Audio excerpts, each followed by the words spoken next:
take off. Try to take it away, didn't take it away, you can't take it. Try to take it away, didn't take it away, you can't have it. What is up? And welcome to another episode of Who Gave the Drummer a Mic? Luke is back. Mr. Chris. Good to be back. And then we got Michael. There we go. So, kicking things off, how was your honeymoon and congratulations? Thank you so much. The wedding and the honeymoon was fantastic. Those who don't know, my now wife and I, we got married in Vegas a couple weeks ago. And then we flew straight to the honeymoon and went in all the different time zones and super duper jet lag. So it's good to come back and rest for a couple days and get back in our central time zone and, get ready to go back to work tomorrow. But it's a thing. It's not coming off. I've tried. I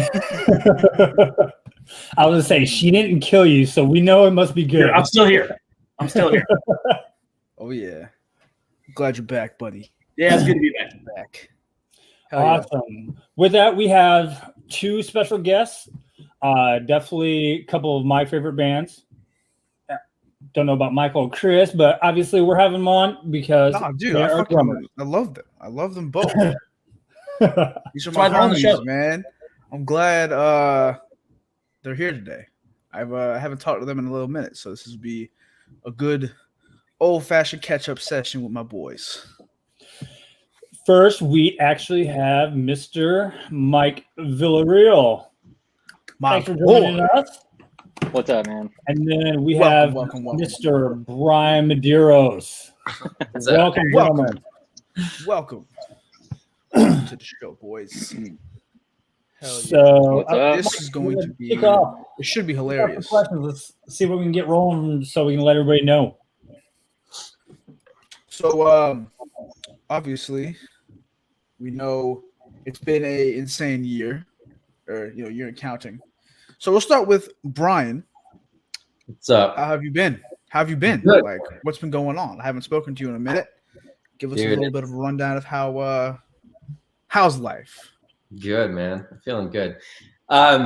Miss playing, obviously, but I've been over the last few years kind of getting more into like photo and video stuff, and that's certainly been something that's been keeping me busy and staying creative and still traveling and doing quite a bit with taking photos and doing videos with bands and companies and just kind of all sorts of different opportunities. That's been really, really, really cool. There's been a couple little things here and there and like music videos that I filled in for, studio work, kind of things like that. So been busy and can't complain. So you had a book published of your photos too. What's that? You had a book published, right? I did, yeah. Actually, like exactly a year ago, I did like a crowdfunding campaign for it, and it was successful. And I put out a really nice, like hardcover, coffee table style book. Nice, very cool. It's awesome. I will say you take some pretty dope ass pictures. I'm not gonna lie. Definitely need to put them on like canvases and sell that shit because I think a lot of people would like some of those nature ones. Yeah, for sure. Yeah, I've got quite a bit out there on like medals and canvases and stuff, and some galleries and kind of all over the world now. Even my books, I have those in. Most of the states, I have some in Kenya, I have some in Europe, I think one in China. So, hell yeah, stuff all over, man. It's crazy. I need to know like awesome. how was Kenya? Like, I looked on Facebook one day and I saw Brian was in Kenya and I was like, what the hell? This man just picked up and went. Dude, that was like one of the coolest things I've ever had the pleasure to do, and that I was brought along by a nonprofit to document, like photo and video document the work that they were doing out there. And so I was out there for 2 weeks, got to go to these remote villages and schools and just be right in the thick of it with these wonderful, wonderful people. And the nonprofit, they provide like clean water for basically drilling boreholes to get clean water to these remote places, and totally life-changing. Like that, awesome. I could go on for a while. I don't want to like overtake this whole thing by talking about that, but there's so many layers to it. There's so much that like we take for granted. We don't really realize, you know, it's a completely different Right. world there. So one of the coolest things I've ever done for sure. That's awesome. That's really rad, dude. That's sick, It's awesome, dude. man. Hell yeah. I was say with the pandemic going on, how was the flight over? Did you have any restrictions going there? You know, like Australia is actually kind of having their ones where they actually completely closed off as far as the airports, coming to and fro from there. So I didn't know as far as Africa, Europe, some of your pictures are literally from the other side of the pond. So it's like, okay, Yeah. it makes up for a question like, how was it going over there? Sure. Like I went to Scotland in January last year, so right before everything got all like shut down and crazy. So that was really cool. And then going to Kenya, we had a layover in Amsterdam, and they are super, super, super strict with their travel requirements and everything. So we had to have a negative COVID test before we even left the States.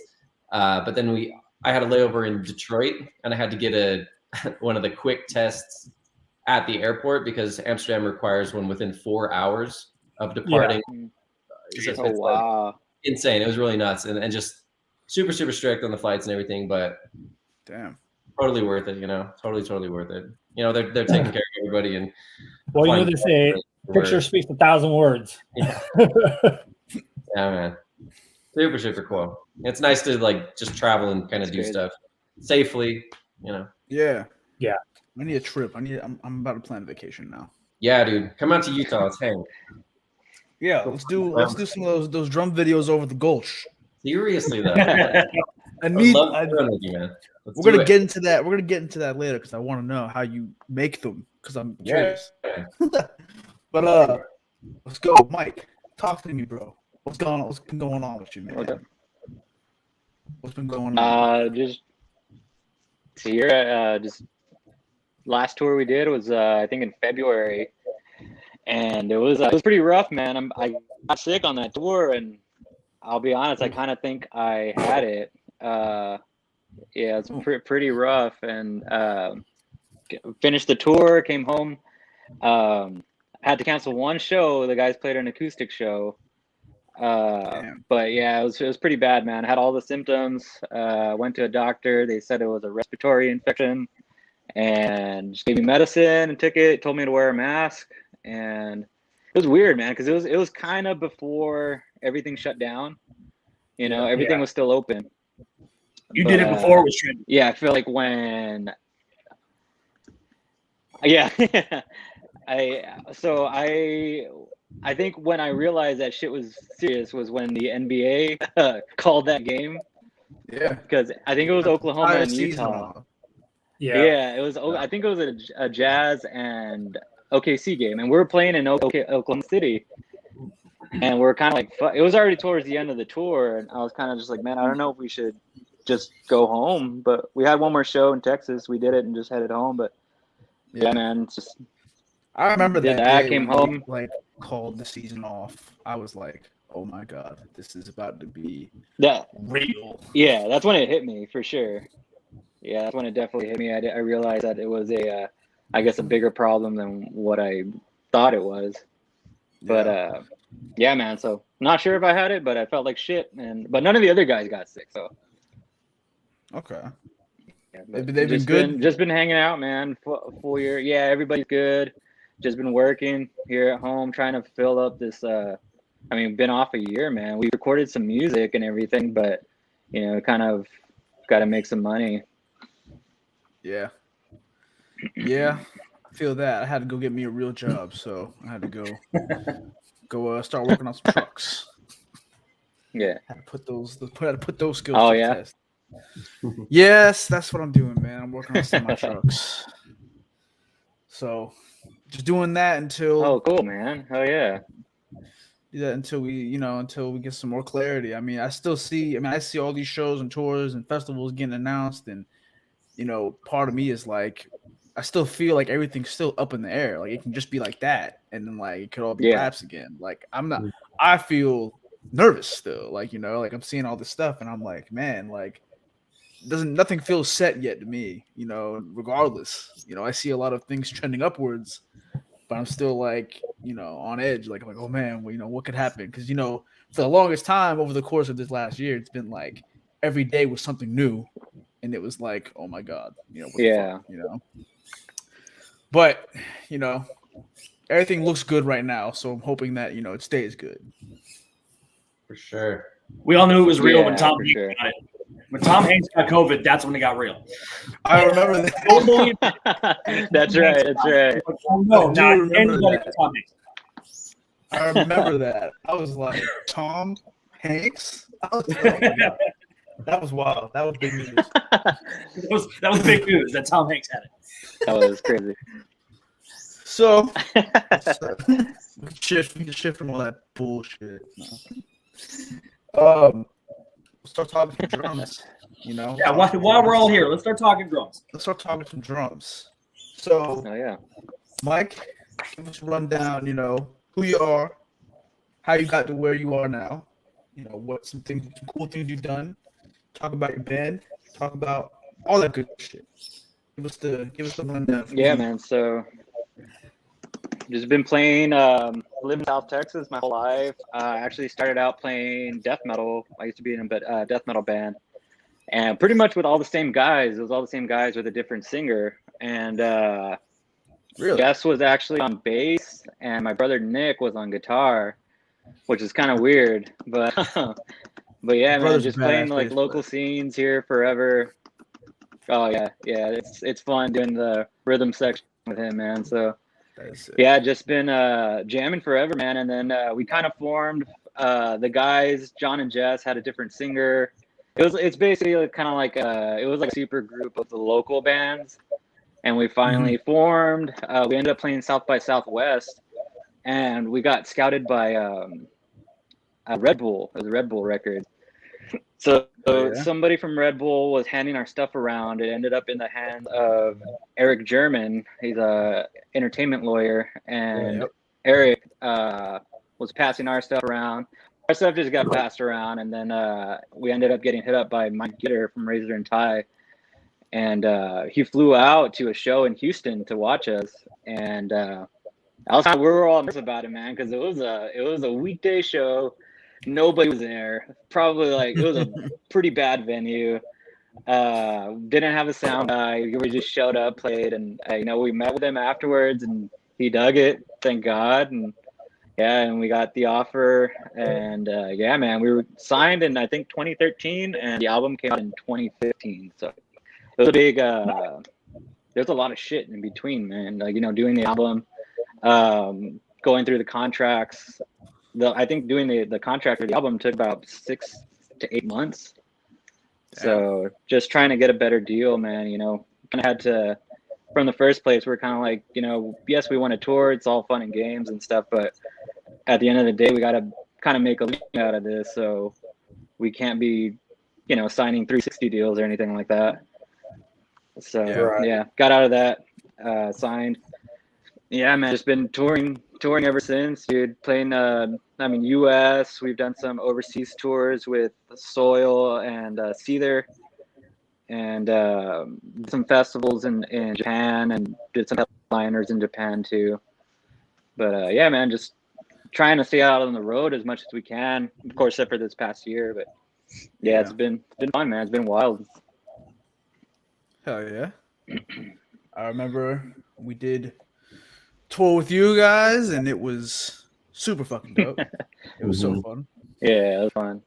I remember that last show, man. It was hot as fuck. Do you remember that? Because there's the AC was broken in the place. Oh, and the ceiling was super low. In the middle of summer. Yeah, middle of summer venue in the middle of nowhere, like in the middle of just like the desert or just like nothing but land. Like it was just in the middle of nowhere, and like the AC. Yeah, it was Top Fuel Saloon. I think it was. I don't remember somewhere where that was. Iowa? Or, I don't remember. It was Illinois. Illinois. Top Fuel Saloon. That's right. Yeah, and it was stupid. I know that place very well. One of those spots. It's where I'm from. Oh, cool. Really? Nice. Yeah, I think the owner was like. The owner was like affiliated with Pantera in some store. We all took like this group shot for Dimebag. Freak. And it was Yeah, like, that's super right. dope because he like started preaching about Freak. Dimebag and Pantera. Yeah, he's a he has one of FM his radio original- host for a rock station in Chicago, but and then before Top Fuel Saloon came, he actually used to have a venue in Pontiac, Illinois called Freaksters. And that was actually around a little bit longer than what Top Fuel was, but he found this new place, new location right off of 55. So it's literally 55 exit venue. It's literally right there on the four corners. Perfect tour spot. That's awesome. Yeah, I remember he had like this bus yeah. in the back corner of like the restaurant part of it, and like there was like Yep. jars of like some nasty Yeah. shit in there, and I was like, "What the That's fuck?" actually where he does all of his radio Yeah, that's what radio they said. shows. That's what they Yep. said. But I was looking in the window, I was like, "What the hell?" Oh wow, that's cool. There's some Yeah. nasty shit. It's literally the front of a school bus, and then he's got the Yeah. radio. You can see his whole back wall is just full of CDs all the way across. CDs and jars of I don't know what, but they look Yeah. nasty. I guess that's There's what they call him. like brains and like He had shit one with of Yeah. Dime's. autopsy on and crap. Yeah. Yeah, I want to what? He had one of Dime's Crown Royal guitars. Do you remember the purple Crown guitar? Oh yeah, that was. Oh, I Yeah, didn't there know was that like his. two. He had like two of them made, and he has one of them. Oh, that's sick, dude. And it's like the Yep. actual like Crown actually let Dimebag use the purple. It's not just like a purple guitar. Like he had to like get the paint Oh, no. custom made from Crown Royal to match. So it's a perfect purple. That's dope. Oh, that's so crazy. sick.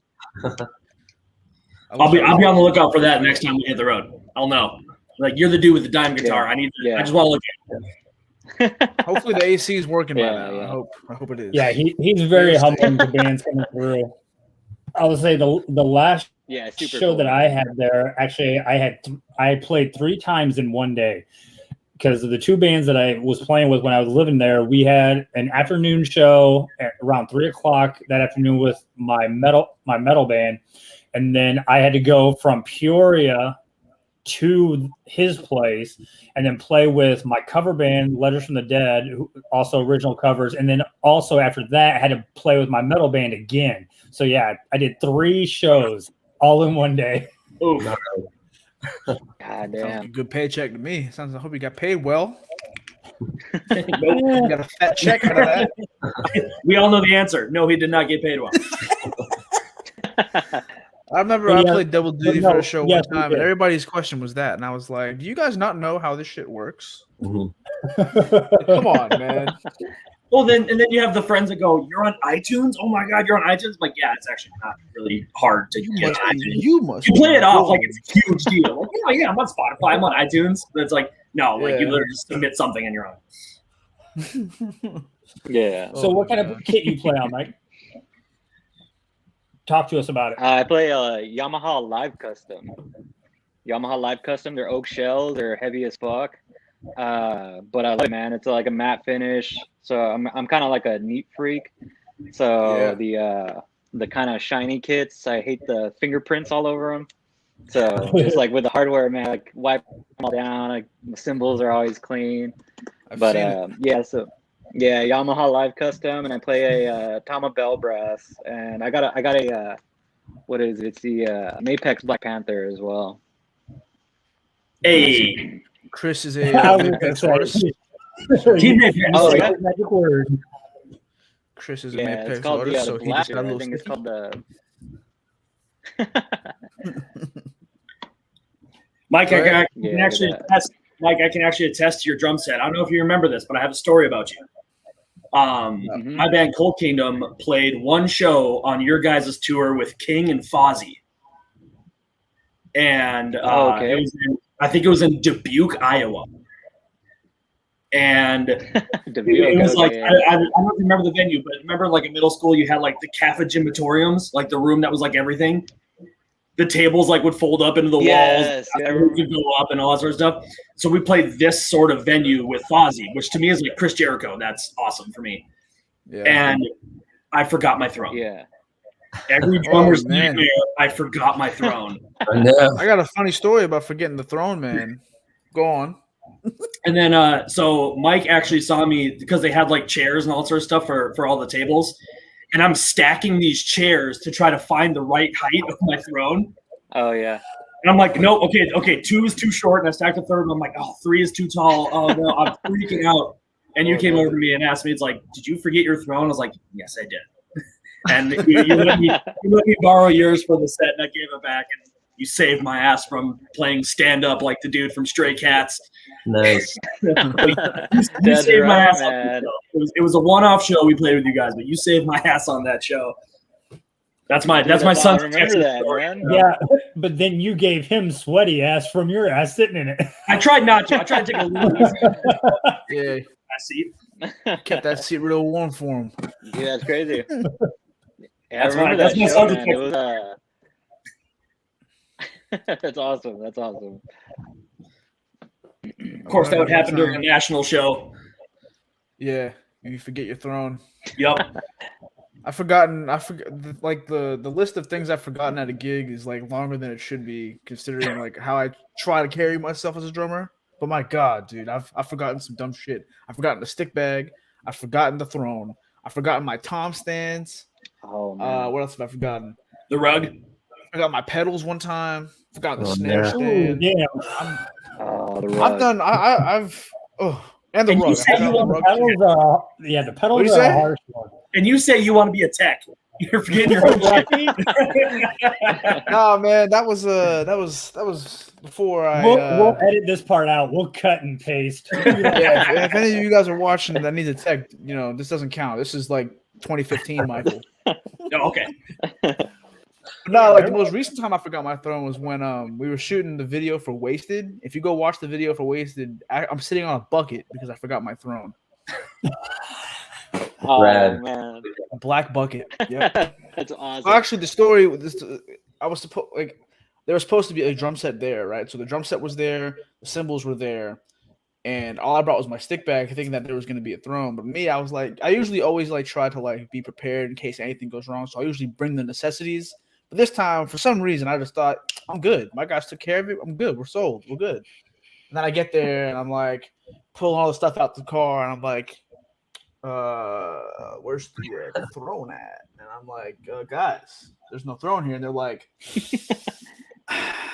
so we don't have a throne. And I was like, great. So we're in a garage.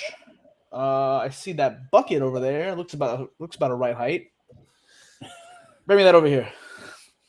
Put a little black, man. put a little black sheet over it. You don't have height to you either. I will say that, Michael. So for the bucket is usually about right. height. But the sad thing, the worst part about that though was because you know how when you shoot a music video, the drummer has to be in every shot. So I'm sitting on this hard bucket the entire day, and like I'm just in pain. So I was like, Oh man. I'm always gonna bring my throne, no matter where I am. I'm always gonna have it with me in my car, just in case, because I can't do the bucket ever again. I'll do a computer office chair before I do a bucket. I would say these guys are taking notes of who not to hire as a drum tech. Nah, These guys forget things. Done. nah. All right, let's move on. Let's move on to Brian. Brian, give us your little backstory and how you got to where you are. And we talked about all your photography, video stuff, but let's talk about why we're really here, the drums. Sure. So yeah, man, like we're going way back. I started playing drums in 5th grade, right? And like from that moment, like that's what I wanted to do. Like everything was geared towards like that's what I wanted to do. And so I took lessons for a couple years in school. I was doing like as much as I could, like with musicals and jazz bands and like any music related, like pet band and like percussion, like everything, dude. Everything I could do with music, and it was playing with my own bands, cover bands, just trying to do the thing. And in high school, I got offered scholarships for the University of Utah drumline, and I was like, you know what? Nah, like I want to play in a band. Like I want to play in a rock band, right? And the band I was in at that time was just a local band here, and certainly didn't do much of that. It's just some kind of minimal touring and everything, but Yeah. I knew that's what I wanted, and got to, playing in a couple different bands and got to a point where I knew that I couldn't really, it's difficult to rely on other people to get you where you want to be, So I was like, all right, well, this is not really working out. So I wanted to find opportunities for myself. So I did some studio stuff. I did like a soundtrack for a movie and just kind of found whatever I could. And then had that opportunity with Otherwise come up. And that was at a level of something that I had never done before. And that was certainly one of the coolest, I was elated at that time because before they had Corky, I talked to Ryan and I wasn't even 21 at the time. And I didn't live in Vegas, so it just didn't make sense to have me be in that band at that time. But when they parted ways with Corky, I reached out to Ryan and he knew who I was. I caught him up on what I had been up to. And we just started doing stuff. We didn't really have an audition or anything. And that was super exciting. I was down in Vegas all the time writing and doing some shows down there. And the first tour that I actually did was with Sons of Texas. And that was kick ass. The first date was in Salt Lake town. So I was down in Vegas for a couple of weeks beforehand rehearsing. And then I went home just to be home for like a day before I left on tour. And the guys were going to meet up, just drive from Vegas that day. And the morning of the show, the tour bus blew up, like it caught on fire. Oh my God. And so the whole day of the show, I'm just like freaking out. I'm like, is my band going to show up? What's going on? Like, are they going to make it? What are they doing? Like, I was like stressed and balls. And they left way, way late. And what they ended up doing is getting to just like rental, or they had a rental vehicle. It was just like like a SUV type thing, right? With the trailer. Yeah. So first tour with Otherwise, it was just in like rental cars. It was Sons of Texas, Chalice side, and that was like incredible. That was a one to remember for sure. And dude, watching Mike every night was one of the coolest things ever, man. Like he's super, super, super solid. I noticed that thing about your gear. It was always clean. Just how you have everything leveled. It's just like beautiful. I'm such a like particular and just how like symmetrical and everything it was. Yeah. Nah, dude, I learned some things from Mike, man. That's awesome, Shout out to Mike that. Shout out to Mike for putting me on those Halpern sticks, man. I'll never forget that day. Yeah, man, did a bunch of yeah, I remember that. Haven't picked up another pair of sticks since that day, man. Nice. Yeah, me either, man. Still using them. Those the best. Continue, Brian. No, you're good. Bunch of cool stuff with Otherwise. Festivals and Shiprocked, and we did that fly date to Atlanta, play with Seven Dust and Michael and Killicoy, and that's when I played on your kit because it was a fly date for us. So we just we should. Yep. And you had that one head. What head is that? Oh, the Evans hybrid. The hybrid one. Yeah, it's like it's like half. It's like a marching head, but it's not a marching head. But for a kit, yeah. And so that's like my go-to snare head now. I think it's it's got the metal striping on it. Yeah. What's it made of? Kevlar. It's like a piece of. It's almost about as thin as foil. Yeah. But it goes all the way around it, and then the dot itself. Yeah. No, it's between that and the heavyweight. Those are like the two snare heads that I like always use. I don't think I'm ever gonna until I find something that beats either one. Those are like my two go-to snare heads. I'm glad I could put you on, Brian. Hell yeah, man. Look at you being a positive influence. I'm not sure about the rest of the kid that night, Just make sure to remember your throne. Yes. Yeah. See, that day, I had a throne, so I was good. Yeah. Then I left Otherwise at the end of 2019 and just needed a kind of break from that side of things for a minute. And then a pandemic hit, so there wasn't really music anyway. But over this last year, I've been doing quite a bit of like studio stuff and music videos, and I did a video with Jared Dines, that trapped metal cover that he did. Yeah. That was right. I remember that time of quarantine was like when everyone was just going off on Headstrong and Trapped. Oh yeah, man. It was funny stuff. Yeah. And yeah, like I played in metal bands and stuff like that before, like years prior, but I haven't played like blast beats and fast thrash beats and stuff like that for a minute. So I was like, oh shit. But that was like really fun to jump I didn't in. even know you can get down like that. I was like, all right, my man's doing a blast beat. I was like, hell yeah. You do that and then jump on the other side of things to some jazz and what's up? I was like, hell yeah, my man can fucking do the metal. Like, yeah. So what kind of kit you play on? The DW Collectors, Maple. Nice. But they're big. It's like a 22 by 20 kick, 13 by 10, and a 16 by 16 floor tom, and a Black Beauty snare. Nice. I gotta say that it's a very, very nice yeah. kit, but every time I see you playing on the edge of a cliff, I'm like, why is that kit on the edge of a cliff? I never even let my drums touch concrete. There's always got to be a rug, but this man puts it on bare rock. Like, yeah, dude. Just living on the edge, literally.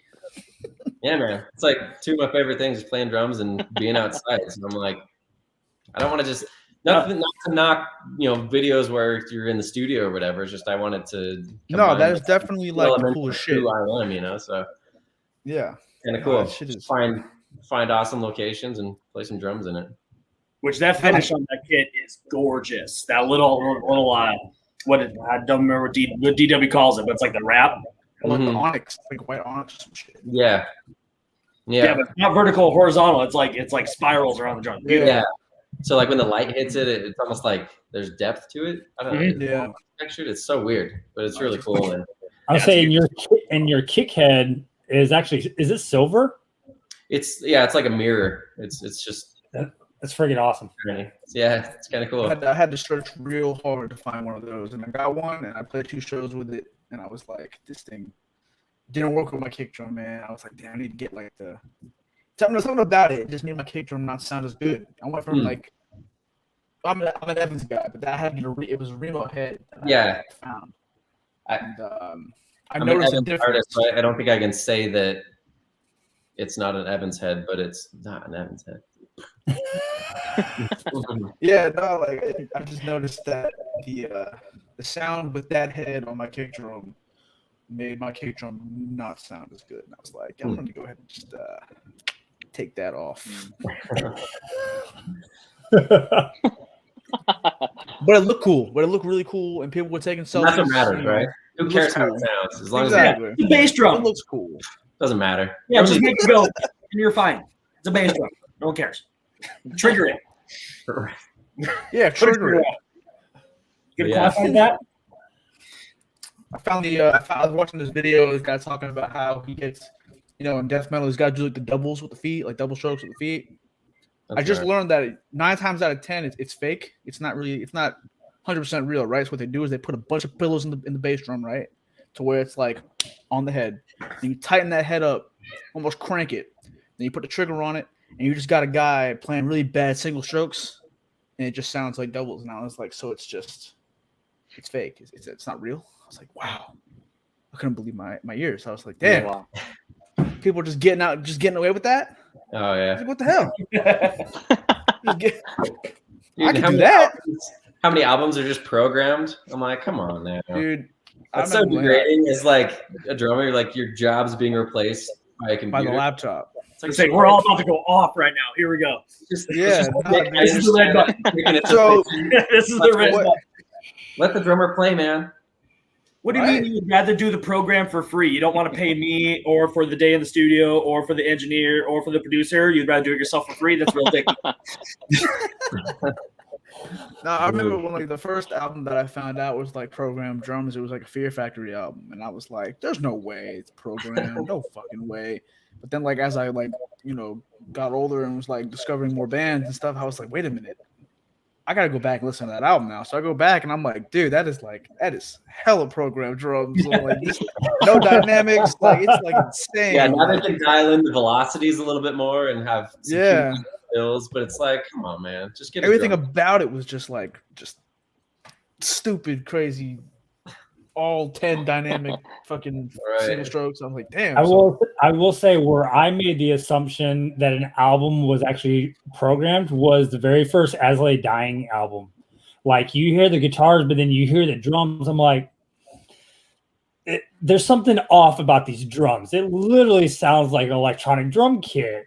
But I was staying corrected because like not even a couple of weeks later, As Lay Dying was opening up for Static X at the Metro in Chicago.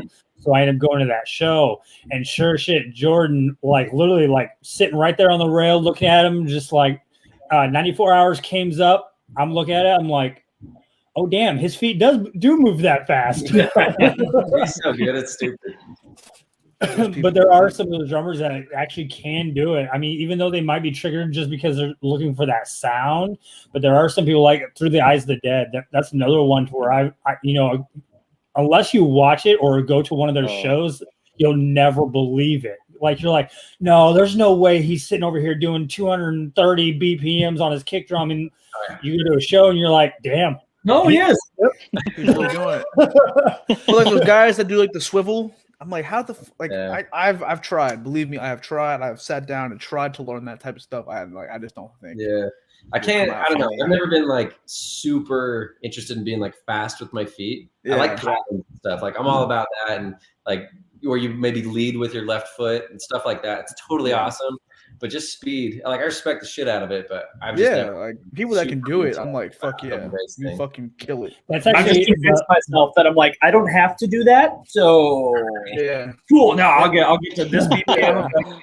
That's actually that intro song is actually our latest single that we just brought out. I actually had to go to that doing left first to right, where we actually have the matching, guitar, drums, bass part. I actually had to learn like going left to right instead of right to left to try and get those the pattern down.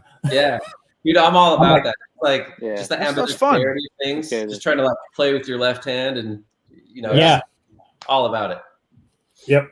That's the good thing about being left-handed and learning on a righty kit is that came kind of natural to me. Nice. And the feet still suck though, but when it comes to playing them fast stuff, man, that ain't for me, man. I can't do that death metal shit. I wish I could. It'd be cool. I could bust out a blast beat every now and again, but I can't do that swivel shit. Can't do it. Every now and again though, I'll bust out the blast beat. Just wait until we get Dan Copy on this show, and he's just going to make you feel horrible with how fast. Wait till we get Derek Roddy on the show too. He's going to tell me, Yeah. Oh man. 4 on the floor. What's that? I don't know. Well, the thing about the thing though with like those guys that play that fast shit, like usually they can play the fast. Obviously, they can play the fast shit good. When it comes time to play a groove, they kind of struggle. Come to see. Yeah. And I've heard people say that before. And I'm like, see, I think grooves are more fun than that. So, For sure. Just give me some hit with sticks, and that's fine. I agree. Yeah, I've been like super into like performing, man. Like when I would go to concerts. My mom and like she would take me to. I've been going to concerts forever, dude. And so seeing like Poison and Motley Crue and stuff with Ricky Rockets just doing all this crazy stuff, and Tommy Lee's just a maniac, and I'm like, that's super cool. So I remember my first time seeing Motley Crue was Crue Fest 1, and it was the only time I saw Motley Crue. Yeah, but that was like the shit. I was like, Tommy Lee sort of is like top performing drummer on the planet, dude. Like that dude. Oh yeah. We talked about him in a previous episode, man. We had a whole Tommy Lee rant, but like that was my first drummer that I found, was watching all that type of stuff, and I was just like, Tommy Lee is that fucking dude. Yeah, I will fight to have people pay attention to listen to Tommy Lee within a song context. Like he does all his other crazy stuff that makes headlines, and I'm like, no, listen to Dr. Feelgood, and it is perfect, and it's so fun to play. Don't mind the rest of the stuff. Let's not talk about the video. Let's not. No. Listen to him groove and Dr. Feelgood. I will fight for. He's one of the best drummers that come out of the 1980s. No, he's good. Yeah. I will go to bat for Tommy Lee, even though he already carries his own bat. But I will go up to bat any day of the week. Thanks. Oh, that was a good one. That was a good one right there. Nah, fucking killer drummer, killer performer. I mean, I agree with what Brian said, man. Performing is the shit. I enjoy it. I enjoy watching Brian perform. Well, Brian, we talked about your drums. What cymbals are you rocking? Minor. Mostly Byzance, and then there's a couple of the pure alloy, like my hats, and then my left crash is a pure alloy, and they're great. Oh my god, I played Zildjian for like a long time. There's nothing, of course they're the biggest cymbal manufacturer for a reason. They make great stuff. It's just my experience with them wasn't great, and for what I needed, it wasn't doing it. So a few years ago when we were doing a tour with Waylon, my two main crashes crapped out. Yeah. Like 2 days into the tour, and I'm like, why is this happening? Ooh. And we had a stop in Nashville, and that's where the Meinl, they have a distribution center in Nashville. And so I just reached out to one of my contacts and got 2 complete new sets of cymbals. And I was like, I'm just going to make the swap. And I'm super happy I did. Like, they're great for me. I love what they do. Everything sounds great, holds up. So dig it. Yeah. Hard. And yeah, man, ProMark and Evans, love them dearly for years and years. And there's a guy locally in Salt Lake that he makes custom thrones that are like really nice. And so I have a custom throne through him. It's called Rooster Thrones. And I'm actually talking with him right now and getting another custom one made. I'm super pumped. Very nice. So do you prefer the bicycle type throne, or do you use the round? Just the round, yeah. I've done the ones with the backrest. I've done the bicycle, and just the round one kind of works for me because sometimes during the set I'll be standing up and then sitting down, and just kind of makes it a lot easier. Yeah, for sure. You don't want to move, then you have to readjust while you're playing. Yeah, sure. So, what kind of cymbal do you play, Mike? I play Zildjians, man. I've pretty much forever never tried to change. Just because I like them, find them anywhere. Yeah, man. A customs all around. I got Oriental. I don't even know if they make the Oriental the splashes, but I use the Oriental splashes and China. Oh, nice. Oh yeah, I'm an A custom guy myself. Yeah. Me and you clean cymbals on tour together, so we know. Gotta keep those A customs clean, man. Yeah. Are you playing projections too, or are you just playing A customs? I'm playing projections. I'm just playing regular A customs, but I go through them pretty often, man. Yeah, I know. Mine are like witch hats right now. Mine are all bent up, and I'm like, I've been contemplating making the switch to Meinl, and I me and Chris have a buddy, Eric Rickert. He's got a whole set of them, and he's got like the what are they called? They're like the half and half. Like they're half brilliant finish and they're half like not like I don't know what line they are, but those things sound incredible. And the ride cymbal that he's got is like not a Byzance. I don't know what the fuck it is, but like I played those cymbals and I was like, these are great. These are really good. I need to get my own set of these so I can stop going over to bother my buddy here and playing his shit. But nah, man, fucking Zildjian's still good. Still like my Zildjians. Well, when you're a 700-year-old company, you got to be doing something right. For sure, yeah. Yeah. Chris is a Sabian guy. Absolutely. Chris is all about the Sabian. Yeah. They haven't signed me yet, but I will fight for them till the end. Sabian and Mapex. Yeah. I filled in for Devour the Day, and they're a Sabian band. I guess Blake, the singer, he's a drummer also, so he's got the endorsement. So I filled in for them, played all of Ronnie's gear, their drummer's gear. I remember and that. It was Sabian. So I liked it, man. It sounded great, held up, crap on tour. It was a fun kit to play. I don't play a 3-piece like that, so it was fun to play a small kit like that. How was that tour? I never got to like get up. I remember I got up with you the one show that I came to, but like, how was being that fill-in guy? Was that fun? It was good, man. Yeah, it was stressful, kind of, just because it was a short period to learn the songs. It was a little last minute, but had a few weeks to learn the songs, but we took a family vacation to Disney World, and I flew out from there to meet up the guys, and we just left right after that. And but it was fun, man. Those songs are a lot of fun to play. Super cool dudes. We've toured with them I haven't before, heard so, that name in a we're while. familiar. Yeah, I forgot about Devour of the Day until I remember that tour. But I think there was a period in time where I think me and my buddy Ethan's old band Osara, we were gonna play with them, but then something fell through, and then I never heard that name until I saw you filling in for them on tour, and I was like, oh yeah, I remember that band. yeah. But yeah, dude, that tour was cool though. I remember the show that I did come to. That shit was packed, and it was a good time for you guys on stage. I've never seen that band live until that day, and oh yeah, it was a good set. Yeah, it was a fun tour, man. Those bands and getting to watch Seven Dust every night, man. That was super cool. Oh yeah, I think that's been the dream of every drummer we've had on here. Like, who'd you go on the road with? Seven Dust, 100%. I'm just gonna watch Morgan Rose for 3 weeks. He's the coolest guy. He's the fucking shit, man. That's my boy. He is, man. They're going back out on tour in the summer. Hopefully, it all goes smooth. I think they'll be coming to almost every city. I saw that. And, they're literally playing 30 minutes up the road from me. Yeah, they're playing in the. I think it's like June 10th or something like that. They're playing at a brewery in the worst part of town in Charleston. It's pretty hilarious. When I saw that date, I was like, "Wait a minute, they're playing where?" So I gotta go. So I will be there. They did that up in Minnesota a few years ago too. They played this bar. It's a good bar. Like, it's a really nice place for like local bands to put on shows. And I saw it on their tour registry. I was like, they're doing what? That place is so hot.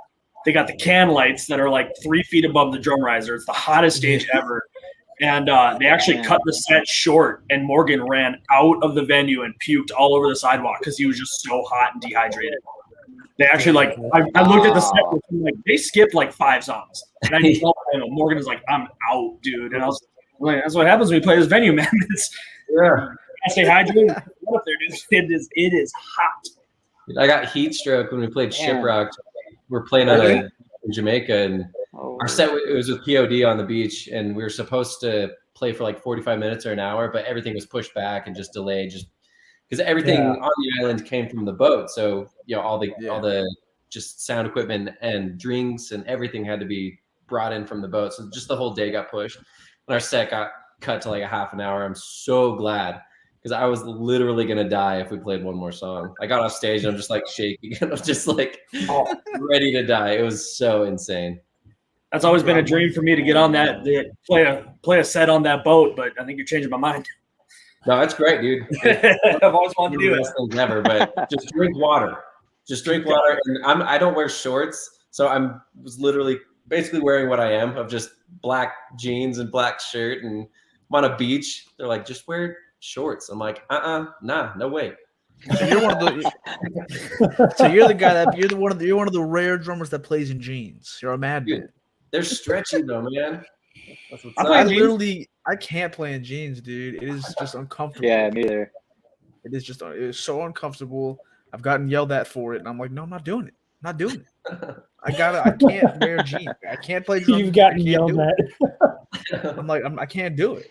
I'll wear it for the video, all that. But like, when it comes to the show, man, like, I need to be comfortable sitting on that damn seat, and skinny jeans, stretchy ones, man. So that's why you got the jeans with the holes in them for ventilation. That's where the air comes through. Well, do some of that action. Yeah. You want jeans in the house? Yeah. In the house. These are my Wayne's World jeans. They're my blue rib jeans. Nice. Man, you're madman. Wearing jeans in the house. I'm wearing gym shorts, man. Dude, it's Minnesota, dude. You gotta be ready for any weather here. Like, it could be 35 in the next 20 minutes. I don't fucking know. You got a good point. Right now, it's true story. We're sitting in like the low 90s right now in South Carolina, and then tomorrow. Good for you. Yeah, I was gonna say I saw it was like 91 here in Virginia. 81. It's 81 right now still. Oh, and Brian, you're in the desert, so I'm assuming it's hot for you. Well, not really. Well, I guess Utah's a desert, but our mountains have snow on them. It's like 65 today or something. 64. Oh, it's 64. 64 That's here. nice. That's where I want to be. It's nice. Like this time of year is perfect. We get to like That's hundreds awesome. for a couple weeks in the summer. And I would say, and Mike's over here like in 101-degree weather already in Texas. Not feeling bad Charleston- for any of us. Yeah, it was like 110 today. Charleston. oh, Was it my really? goodness. That's that Texas. Yeah. That's that Holy Texas shit. weather. It's only May. Yeah, will say, it's gonna get bad. July, the summer be dangerous. Yeah. Go to that. I was with Nonpoint. It was Nonpoint Butcher Baby's co-headline tour. We were actually in San Antonio, and it ended up going down to the gas station, grab a couple of bottles of soda. My shoes were actually sticking to the road, actually walking yeah. the whole way to the gas station. It was like 2 blocks. So I came back and literally, like, if you look at the bottom of my Vans, they were literally melted because it was 118 degrees. ugh. Good Lord. Oh, just hearing that number made me Sounds want to alright. throw up. That's terrible. I remember I played the funniest thing is like, playing a hot show sucks. I don't know why I agreed to doing this, but like a while back, one of the first bands that I ever played in, we played a benefit show for this place that needed a new AC system. And I don't know why I didn't think about. That's your first red flag right there, dude. I didn't know why no one Was the thought benefit about show like. to get an AC system for him? Yeah. Benefit show to get this AC system for this place, and I was like, That's funny. he was like, at It's a first I was like, nonprofit show for AC. I was like, I don't know why we even accepted that, but like I walk in and I'm like, ain't that bad. It's a little toasty, but it's not, it's not bad. But like, we setting up and I'm like, damn man, I gotta put these fucking drums up here, man. I'm fucking dying already. But I'm not super dead yet. And then we start playing. Wait till bodies fill the room. Oh, yeah. That was the next part. The doors opened and then people came in. I don't even know. My thing is, those people came out, like it was packed, and I'm like, I'm just like, you guys don't feel this? Like I'm about to pass out back here. I'm dying. Yeah. And but like I remember like three songs in, I was like, oh my god, I'm about to puke, die, and this isn't good. And somehow made it through the set. And I remember like I got up and like I had a white shirt on, so like you saw it completely through it. I just got done doing like an Olympic aquatic event. And I walk outside, and this is like also it's also like somewhere it's like mid-June. It's like mid-June, and I walk out, and it's like in the 90s outside, but I'm like it feels cold out here compared to inside there. Mm-hmm. I was just like, why on earth did we We have just the do shows that? in Wisconsin in the winter where you're drenched in sweat, and then you get off stage, you have to load your stuff outside, and it's like 2 degrees outside. Yep. Oh, It just man. feels amazing for like 4 It seconds. feels great. Yeah. And you get sick Yeah, it feels afterwards. amazing. 5 minutes later, you're like, my shirt is stuck. It's Yeah. frozen to me. What the Yeah. fuck? It's awesome. Oh, I missed that. That's horrible. I miss it. Yeah, dude. It's Part the of the worst grind. thing ever. God, I miss it. So And then good. getting in the van with your sweaty ass bandmates, but everyone smells bad equally, so no one's to blame. You're all to blame. You're all it's distributed evenly. But this is one of the questions I like asking everybody that comes on is Mike, I'll start with you. Who or what made you pick up the sticks first? Like, what was the thing that was like, you saw that, you heard that, whatever. What made you decide I'm going to play drums?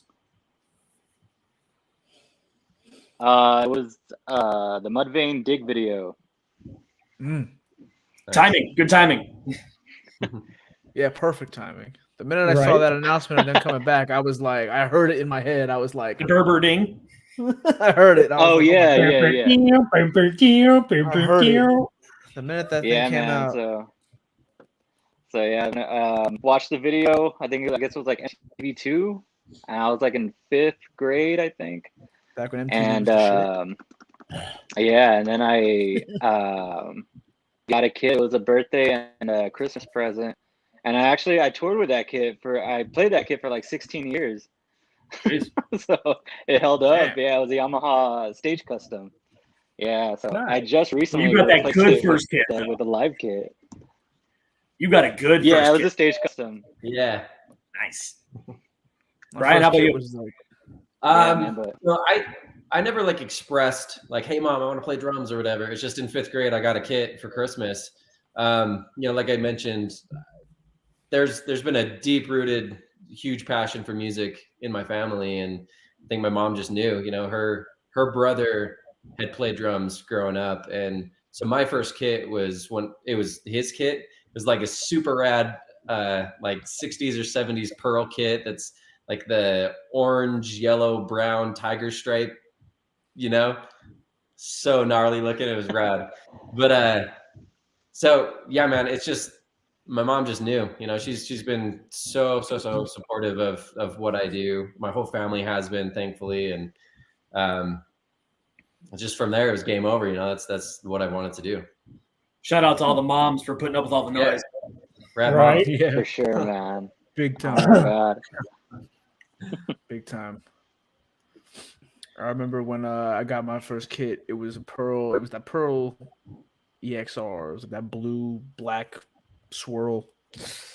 That was my first kit. I didn't get a nice kit like Mike, man. My first kit was kind of.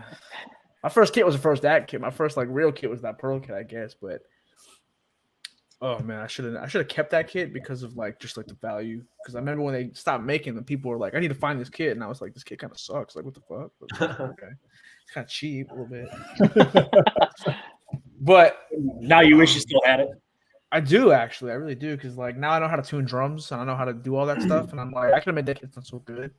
Mm-hmm. That's my other question is like, do you guys love tuning drums as much as me? Because I love tuning drums. I'm a nerd when it comes to that shit. Chris hates tuning drums. Oh, I hate it. I hate it. If it was socially acceptable to like tour with like strictly a Roland V drum kit, I'd have it. Perfect everything. I'm not even gonna lie, dude. Like I've always wanted to do that just because, like, you know how it is, man. You get done playing the set and you're the only one packing up your shit. You got the most shit to pack up. It's just you. We're the dumb ones that have to pack up all of our stuff because Yeah. Yeah, that's pretty much what it is over here. Is like my guitar and bass player. Literally, it's all on one little small rolling rack, and it's just me. It's like, I got 8 cymbal stands and all this shit, and it's like, fuck. Yeah. the thing is, Literally we the most could very easily instrument in the band. we could so easily condense our kits. We could do a hat crash ride, one up, one down, call it good. Yep. Nope. Our kid, when I was first starting to play like locally and everything, did you guys do this where you just had like everything, like way too many cymbals? I had like octobons and rototoms and just like way too much. And I was like, I have to move all this. I have to pack all this. This sucks. And so I started just like less is more. Smaller. Right. Stupid. I was like, who the hell does this guy think he is? Neil Peart? Yeah, dude. Once I realized that I had to pack up all my stuff, I was like, I have too much stuff. I'm not doing this. So like, I went out and I bought like a crash ride. I bought a little 4-piece, and I was like, all right, this is it. So I just did the 2 crash ride, China hi-hat. That was it. That was my touring kit. Because you also got to think about trailer space too. So and trailer space. We had a small trailer, and I was like, all right, for can't sure. put all these drums. We got all this merch. We got all the guitars. So I got to think small. I got to think about I'm by myself setting and packing up. And 2, the trailer's tiny, and we got to make all of it fit every night. Luckily, we had a killer trailer packing guy. Ethan, I think Ethan's watching. But Michael, I started out bringing all my shit. Oh, Yeah. Slow down, Mike. Yeah. You ain't keeping it back. That entire kit never makes it out past a headline gig. That's only when I know I don't have to take it down or do any of that. If it stays set up, that's the only time I will bring all my stuff out now. I would say this is one kit that I miss. It was a Gretsch Catalina. Oh, nice. Yep. Hell yeah. Those kits It's sound like, great, man. damn. They're great. Those Gretsch kits and snares are just perfect. Oh, yeah. They are. Yeah. I want that Gretsch bell brass snare drum. I can't find the Tama one. I think Mike has the last one in existence. I Yeah, can't those find one. sounds- the bell brass are so sick. I fucking Everybody wants Yeah, one. they're heavy, man. Afford those things. Those things are just. Does it have the bell brass hoops on it too? Like the shit that David Elich preaches that you got to get. No, I don't have No. those. It's just it was a reissue. And I've had a lot of people try to buy it off of me. I'm sure. I mean, that's a well sought out drum. Everybody wants one. Any drummer that knows about it is like, yeah, that's like the holy grail of snare drums. One of them. One of them. Yeah. I have the new Matt Halpern signature, the Pro one that came out. Mhm. That's on the way. I don't know when it's. They said like 7 weeks it'll be here. Damn. Nice. Oh, you ordered it? Yeah, I could not Nice. not order it. Like, I had to get it. Yeah, that's a nice snare, man. That's awesome. I still have the Wraith, but I was like, it's a Pearl drum, matches the Pearl kit. I have to be that guy. I have to do that. I'll take that Wraith off your hands. Seriously, because I am gonna sell it when I get the other one in. Oh, I didn't say I'd buy it. I said I'd take it off your hands. There's a huge difference. There's a big difference, bud. I'm just ordering a new kit too. So Yeah? and with another DW collector's kit, it's gonna be a little bit different sizes, a little bit more to it because the kit right now, like I said, it's just the 4-piece. So What'd you get? it'll be another DW collector's, same finish, but it'll be with a 10-12 rack and then a 14-16 floor. Oh, And so then you're going to The 2 up, 2 DW down. bell brass snare. So I need one. it's probably going to take a few months because everything's like backed up and messed up because of the Rona. Right. And then you got the same finish, so you can put both kits together. Exactly. That's what I'm talking about. If you find Two out, bass drums. I hate it because there's too much shit. I say if you got a tech on your next gig, make them work for it. Right. This guy. I'm going with Brian on tour to be his tech. Make 'em So work. like, I already know what he's got going on. So we'll be good there, Brian, when it's time. Yeah, dude. I'll talk about it soon. Well, speaking of, I would say, Brian, let the listeners know where they can find some of your stuff, and then do you actually have anything coming up soon?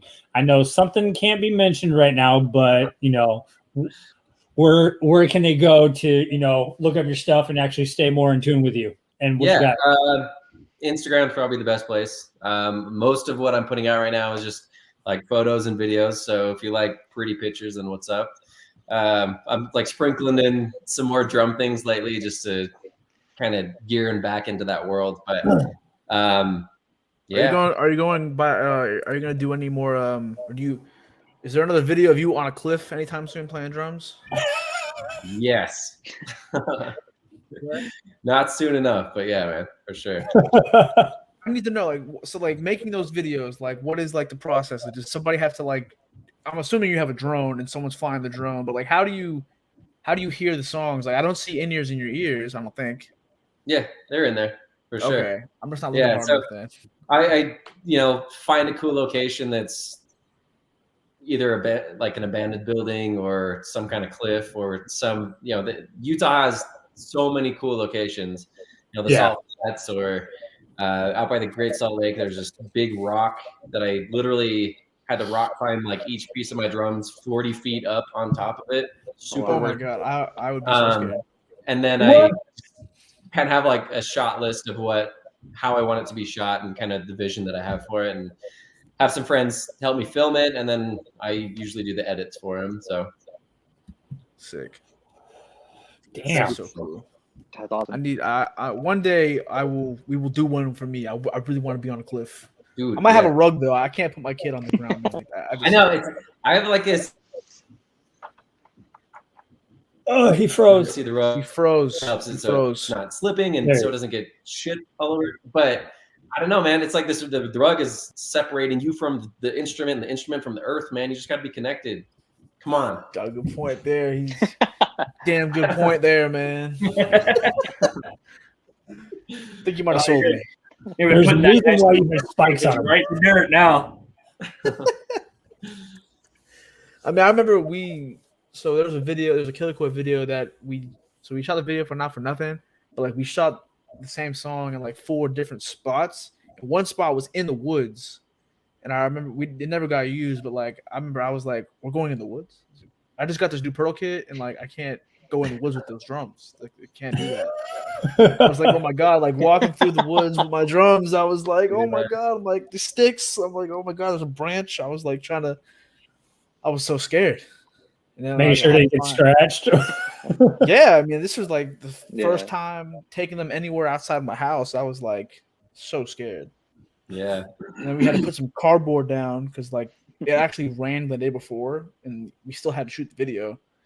But like it rained like the day before, so like it was all kind of muddy in certain spots, and I was like, oh my god, I was so scared.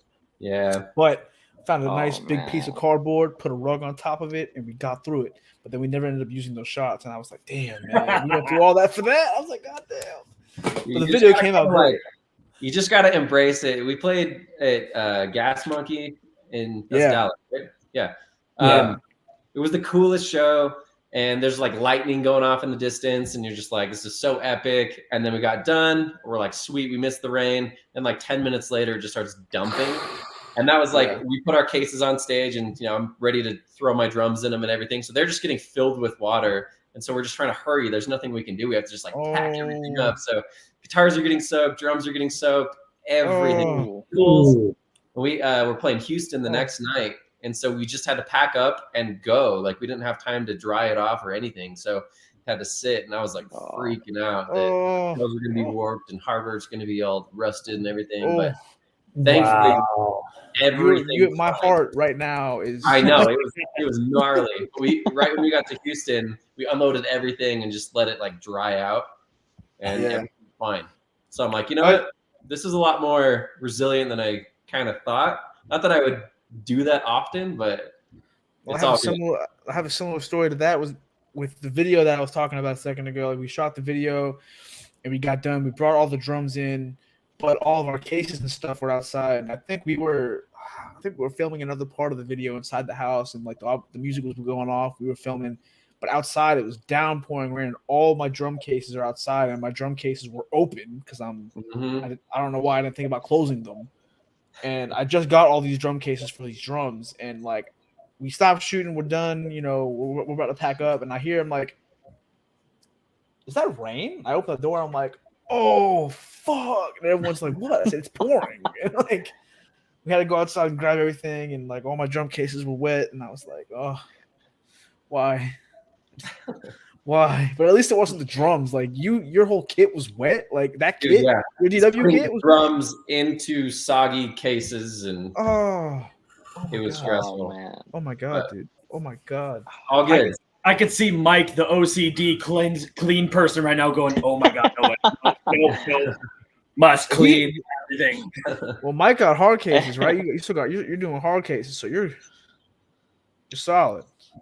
Well, that's what I'm saying. Hard case, hard cases, the lids were off, so they're just getting filled with water. Oh, you have hard cases too. I forgot about that. Oh man, gnarly. Oh my god, dude. Oh, it's fine. Everything's fine. Now it's a funny story, kind of. That hurts my soul. Just to think about that kit just getting wet. Like, I hate when like sweat drips on any of my stuff. Like I'm like, oh no, cut that off. My symbol's gonna turn green. No.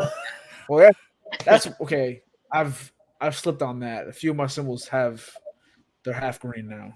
But the shells. I think the drum shells themselves. I'm like, all right, no, these have to be wiped down every second of the day. Like, can't let those shells get fucked up in any way. I must be the odd man out here because I rarely clean my kit, and I have a white drum set. I'm like, that thing is road worn. I love it. It's sweaty. There's spit. There's beer. It's lived its life. And all my cymbals, I never clean them.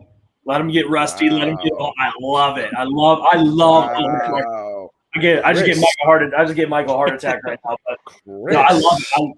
I beat the hell out of your drums. You beat the shit out of them, and I want them to look like it. Sorry. Blacklist Yeah, drum tech. for sure. I do plan on cleaning my kit. I'm gonna clean my kit before we go back out again. But I'm like, no, it's dirty, it's gross. I love it. Love it. This man said he never cleans his kit. You guys heard it here first. No. Cool. I will not do it. I wish I didn't have OCD because then I'd be very less stressed about all that stuff. But me, I'm like, when I'm setting up on my stuff, I'm like, all right, is it flat right here? Is everything lined up with me? I'm over here fucking with all that type of shit. And Mike does the same thing too. I'll send you pictures of my ride symbol. I've got Sending to the guy that literally has a level in his stick bag so he can level everything. True story. True story. Oh wow, awesome. Yeah, dude. Like I have, and like my floor toms have the memory locks. So like I got to level out, and I leveled them to where they're 100% flat, and I got the memory locks, and I got them in there. So every time I put them down, they're right where they need to be. And then the thing about the rack toms though is how Pearl has to be different.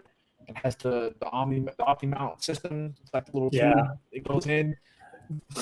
Anyway, different other companies, but Pearl tom mounts. Then like sometimes like if you knock it hard enough, it'll. I mean, I guess any piece of hardware does that, but it'll knock it out of place. So after enough times of that knocking out of place happening, I'm like, no, fuck this, man. I don't have to do it on the fly. I'm like, fuck this. I'm bringing the level everywhere I go. So I put it on top, adjust it, and we're good to go. Dang. Yeah. That's how bad it is with me, man. It has to be perfect. Yeah, So, after this, anybody watching needing a my ride drum symbol. tech? You'll time. flip shit. You will absolutely flip out. I've had the same ride symbol for like 13 years, and it's never cleaned it. Well, that's Dang. different. Oh shit.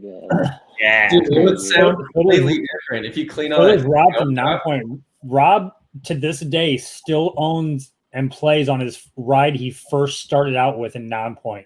Literally, so it's over 20 some odd years old. And like it's the only one that is like when I started with him, he was like, this is the only symbol you do not clean. You do not touch. I'm like, well, okay. And it's literally like he gets a brand new symbol set. It's like perfect, shiny, new. What the fuck is wrong with this thing? Yeah. No, I remember when I played this festival. It was Rockfest 2015, and hell yeah, I was on it.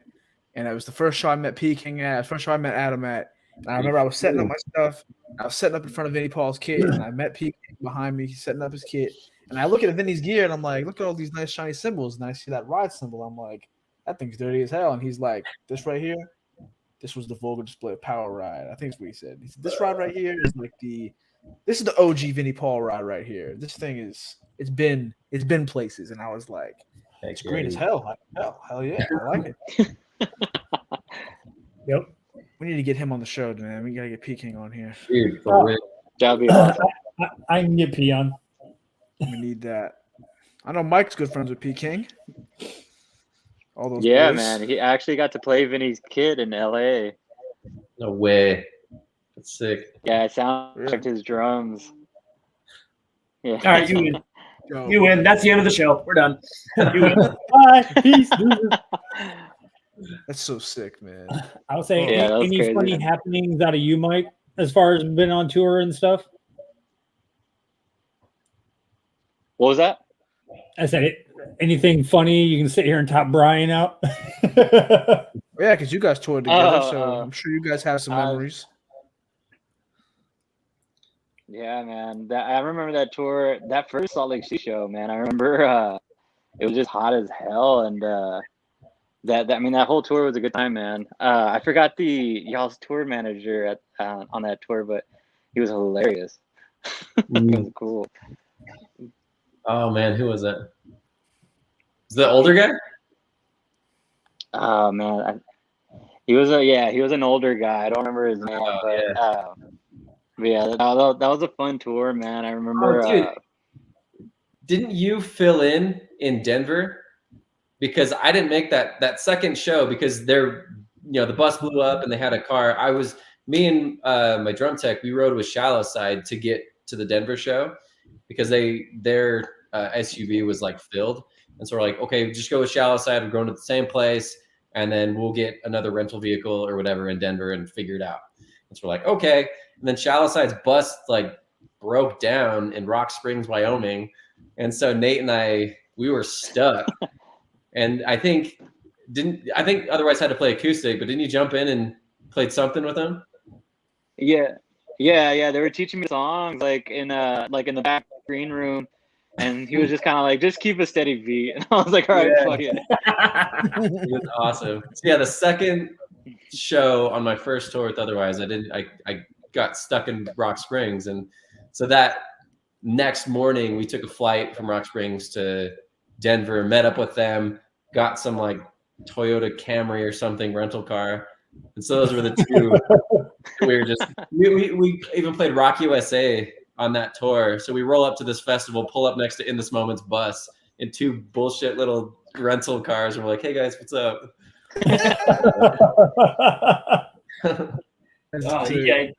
gotta do what you gotta do. Yeah. No, it was great. That was such a good time. We were playing. Didn't you guys buy a in like Iowa or something? I remember playing Super Nintendo with you guys in one of the green rooms. Oh yeah. Our tech, he's obsessed with like just finding things at like thrift shops and stuff, and he found I think it was an NES. Yeah, that was rad. Hell yeah. I remember when I toured with Sons of Texas with Mike, and our bus broke down, and we had to roll on a pickup truck, man. We had to do the pickup truck trailer, and then we had a car behind us. We had to do that. Pickup truck, good times. Good times. Still hurts. Yeah, we curse all these bands. My first ever tour was in a rap.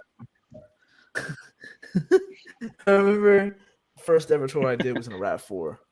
Like that was insane. I don't know if you guys remember Gray. That was the band we went out with. And that shit Brothers Gray. Wild. Yeah. That was the first tour I did was with them. And Rap 4. Back Still Hurts. Nice. Shit was Cold Kingdom we bought this bus. It was like a legit like a handicap bus, like a city bus that someone had bought, gutted, and actually turned into like an RV sort of thing. So it was actually like bunks and like you can actually plug in like refrigerators and all that sort of stuff. So we bought that. We're like, that's gonna be perfect for touring. I think it was a week and a half or 2 weeks before we did our run with Shinedown, the bus took a shit. Just in the middle of bumfuck Wisconsin, bus just took a shit, and we're like, oh no! And it's a diesel engine, so no one out there knows how to fix diesel engines. So we ended up just leaving it there. My mom drove 6 hours to come pick up me and my guitar player in Wisconsin, drove us back home so we can go back to work, and we had to get a rental that does like rental SUVs and 15 passengers and RVs and all sorts of stuff. And we had to rent a 15 passenger for the Shinedown run. We made like zero money on that tour because everything we made, we had to pay for the rental van because you pay by the mile, you pay by the day, you pay by the week. Yeah. And we're like, look at all this merch we're selling this. Oh yeah, that's right. We got to pay for the fucking rental van. But like, thank our lucky stars that was happened not on the way out to that first show because we would not have made it through that tour. Oh my god! I think everyone's had that like the short bus conversion tour bus thing, and like a lot of bands that do that, they always have like at some point it breaks down on them. And I'm like, that vehicle. Gotta stop using that vehicle because like every band that's done it has had to experience a breakdown in that vehicle, and I'm like, why? Something's gotta be wrong. Something across the nation, that same vehicle breaks down. Like, come on. Well, when you're in your early 20s, it's like, whoa, this is perfect. Like, it's like an RV. Like, this is gonna be perfect. And it's like, oh no, we really only need like a 15 passenger. Like, they got that. So much more reliable than these big old vans and buses. Like, let's go on tours. Get a tour bus. Like, no, just get a reliable van. And you just sleep in the benches or on the floor. Yeah. It's not meant to be comfortable. I remember I was watching like the Bus Invaders on YouTube, and like there was like an old Periphery Bus Invaders, but it was like they were in a van and they built bunks in like the 15 passenger van. Yep. And it looked so cramped. And I was like, my God, like I'd be claustrophobic underneath, like the way they had it. I was like, oh my god. But it was cool to see that. Because Fuck yeah. Humble you're right, beginnings. it's not supposed to be comfortable. Yeah. Humble beginnings, that's right. All about it. We've all done it. We're all still doing it. Yeah. Yeah, we're Damn rolling right. around in a Honda Pilot. A Honda Oh, Pilot. wow. That's close enough to a RAV4. I feel your pain. Oh, shit. Pretty much. Close enough. Was the otherwise van was it benches, Brian, or was it bunks in the otherwise van? How'd you guys have that? I always wondered what it was like because you guys had like a lot of people on like the road with you guys, right? Yeah, It was just very you. depending on what tour it was, or sometimes it was just us, just driving and doing all of the. We would just have the house sound guy.